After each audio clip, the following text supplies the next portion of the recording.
putting it down on the fucking floor now! You have 4 seconds. Anyone still standing gets shot. Get your hand away from that button! Put your hands on the floor, now! My friends and I are making a very large withdrawal from this bank. Anybody gets in our way gets a bullet in the brain.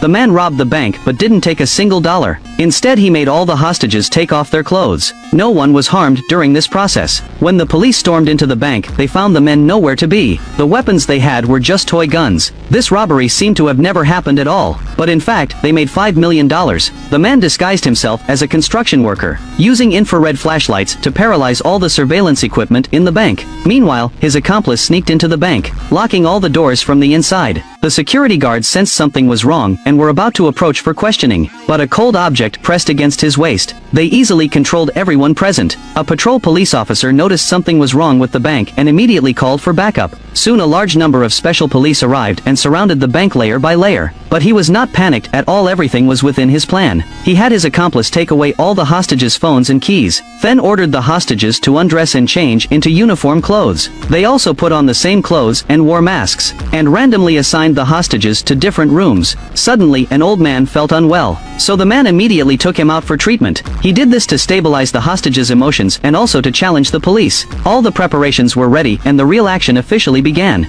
Looking at the mountains of cash piled up in the storage room, he remained calm, ignoring the higher value safes. He walked into the warehouse and looked around, then ordered his accomplice to move the shelves and start breaking the floor. At this time, the police sent experienced negotiation experts to rescue the hostages. He tried to call the man, but the man refused to communicate with him. The surveillance had all been destroyed, and he knew nothing about the internal situation of the bank. Just when the negotiation experts were at a loss, the man let go of another hostage, who was wearing a large box around his neck. Inside the box was a letter written by the man. He asked the police to prepare 2 cars fully fueled and a helicopter with sufficient fuel, ready by 9 p.m. If they couldn't do it, he would execute 1 hostage every hour. To force the police to cooperate obediently, the man sent a long letter to the authorities threatening them.